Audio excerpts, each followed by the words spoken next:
En Guinée, les législatives sont repoussées au 1er mars. Le scrutin était prévu pour le 16 février. Les raisons de ce décalage sont assurées dans cette édition.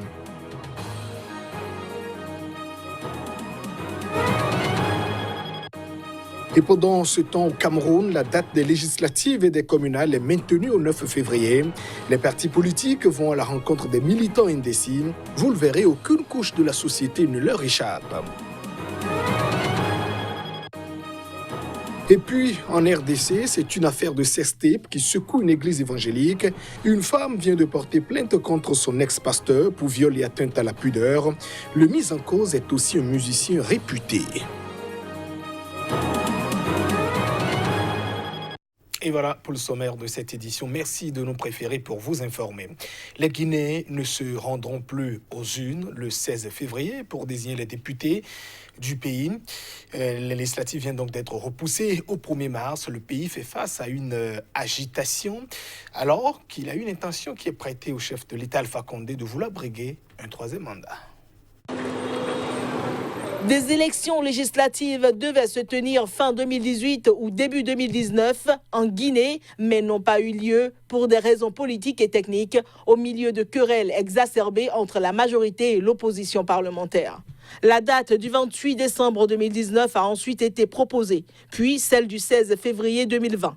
Or, l'actuel Parlement est entré en fonction en janvier 2014 pour 5 années.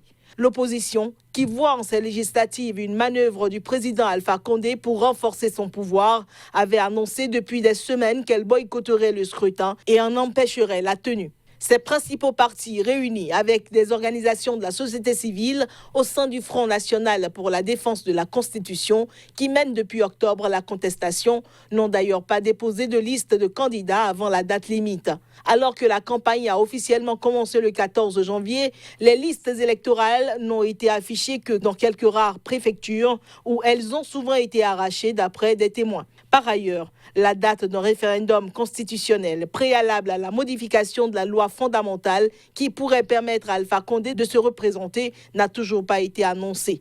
Il faut dire que la Guinée est depuis plus de 3 mois livrée à une agitation dans laquelle au moins 28 civils et un gendarme ont été tués.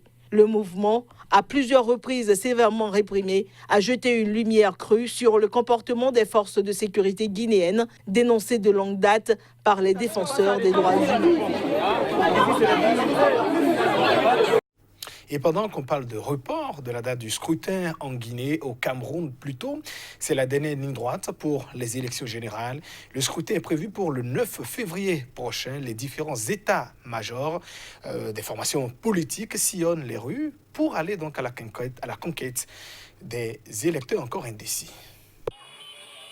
Cette dernière phase est riche en émotions à Douala, la capitale économique. Jusqu'ici, dans la ville qu'on présente pourtant comme le temple de la contestation, la première semaine de campagne a parfois été un peu terne. Après leur premier grand meeting, les candidats de l'Union nationale pour la démocratie et le progrès UNDP, un parti politique du Cameroun fondé le 9 février 1991, qui a pour leader le ministre Bello Bouba Maïgari, ont sillonné les arrondissements de Douala 2, 3 et 5. Même les lieux de culte n'ont pas été épargnés, comme ici à l'église protestante de Picadis. S'il y a moins d'animation qu'on pouvait l'imaginer, cette campagne passionne toutefois beaucoup de monde et les discussions sont vives dans les familles, entre amis, au travail ou dans les marchés. Un analyste a d'ailleurs estimé que cette campagne 2020 a entraîné un regain d'intérêt politique. Quelque chose a changé, avait-il poursuivi, avant de conclure que cette campagne laissera des traces irréversibles, quel que soit le résultat du vote du 9 février prochain. Les ennuis judiciaires de Jacob Zuma se poursuivent en Afrique du Sud. L'ancien président de la République se retrouve sous le coup d'un mandat d'arrêt, un ordre qui sera effectif à partir du 6 mai prochain. L'ex-chef d'État est poursuivi pour corruption. C'est le prix pour ne s'être pas présenté mardi à une audience préliminaire à son procès dans une vieille affaire de contrat d'armement. Les avocats de Jacob Zuma ont invoqué des raisons médicales pour justifier son absence devant la haute cour de Pietermaritzburg. Mais la juridiction doute que l'auteur du certificat médical de l'ex-président soit un médecin enregistré en bonne et due forme. En attendant les preuves que Zuma n'est pas en bonne santé, un mandat d'arrêt est lancé, mais suspendu jusqu'au 6 mai 2020. Si l'ancien président ne se présente pas à la prochaine audience qui a été fixée au 6 mai, le mandat d'arrêt sera effectif, a précisé mardi la juge Daya Pillay. L'ancien président au pouvoir de 2009 à 2018 était convoqué mardi dans le cadre d'une audience en vue de son procès dans une affaire de contrat d'armement aux multiples rebondissements judiciaires. Il est accusé d'avoir touché environ 242 000 € au cours actuel de pots de vin de la société française Thales dans le cadre de cet énorme contrat d'environ 3 milliards d'euros attribué en 1999. À l'époque, Jacob Zuma était vice-président de l'Afrique du Sud. Le 29 décembre, l'ancien président avait publié sur son compte Twitter une vidéo sur laquelle il apparaissait bien portant, souriant, chantant et dansant avec un ensemble vocal. Longtemps réputé inatteignable, il a été poussé à la démission de la présidence sud-africaine en février 2018, emporté par de nombreux scandales de corruption. S'il est jugé et reconnu coupable dans l'affaire Thales, Jacob Zuma encourt une peine minimum de 15 ans de prison. Il est également soupçonné de corruption dans d'autres dossiers beaucoup plus récents du temps de sa présidence. Il doit de nouveau être entendu par une commission censée faire la lumière sur les multiples accusations de corruption au sommet de l'État pendant son règne. Et au Burundi, il ne fait pas bon vivre d'être journaliste dans ce pays. Un tribunal vient de condamner 4 professionnels des médias à 30 mois d'emprisonnement ferme. Ils étaient poursuivis pour atteinte à la sûreté intérieure de l'État avant une requalification des faits à l'audience. Le parquet avait requis 15 années d'emprisonnement ferme pour atteinte à la sûreté intérieure de l'État. Mais le tribunal procédera à une requalification des faits. Dans son jugement, il a condamné les 4 journalistes à 2 ans et 6 mois de prison. Les prévenus qui officient à Iwaku ont clamé leur innocence et ont déclaré qu'ils couvraient l'incursion de rebelles burundais venus de la République démocratique du Congo voisine. Leur avocat compte faire appel. Nous allons attaquer ce jugement en appel. À partir d'aujourd'hui, nous avons 30 jours. Mes clients ont été condamnés sur une nouvelle inculpation. Je déplore le fait que le juge a requalifié sans pour autant nous inviter mes clients et les défenses pour que nous puissions présenter nos moyens de défense par rapport à cette nouvelle inculpation. Amnesty International a dénoncé dans un communiqué des accusations fabriquées de toutes pièces et provoqué un triste jour pour la liberté de la presse au Burundi. À la rédaction du journal Iwaku, c'est la déception. C'est avec tristesse que nous avons accueilli le jugement rendu. Parce que je me dis que, et tout le monde le sait, et tout le monde le voit, les journalistes d'Iwachu, quand ils sont partis à Musigati, c'était pour leur travail. Et les arrêter avant même qu'ils ne commencent à faire leur travail, moi, je me dis que c'est une injustice. Au moins 14 rebelles du groupe burundais Red Tabara, basés dans l'est de la RDC, ont été tués lors de l'attaque du 22 octobre, la première depuis 2017 selon la police burundaise. De son côté, le mouvement rebelle a affirmé avoir tué une dizaine de membres des forces de défense et de sécurité. Et en République démocratique du Congo, c'est une affaire de cesté qui secoue une église évangélique.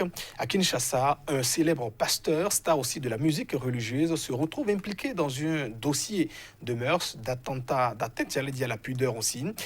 C'est l'une de ses fidèles qui a donc porté plainte contre lui pour viol.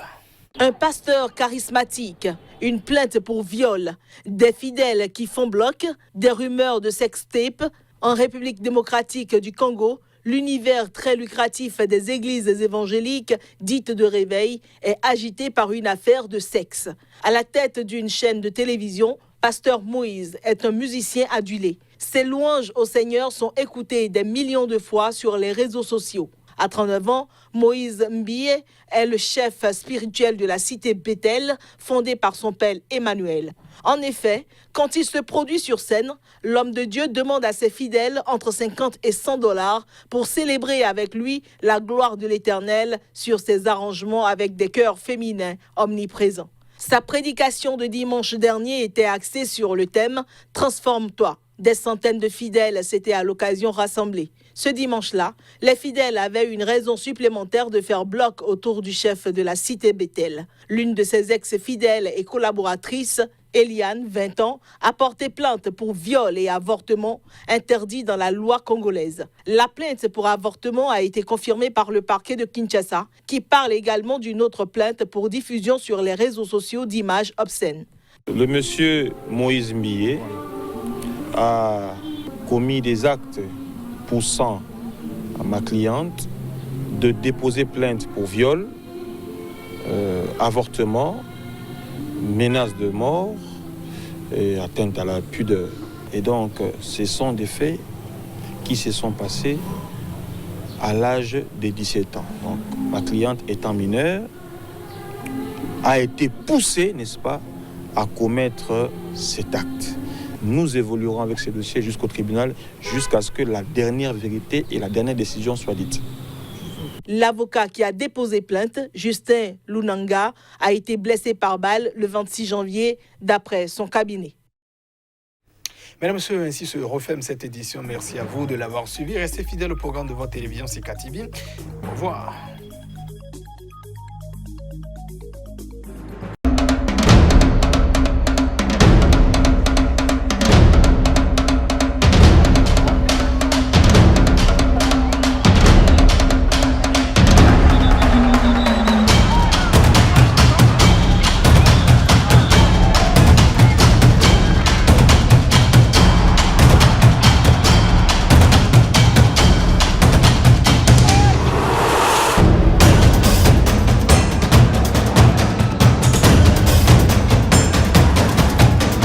If they want to get you, they'll get you.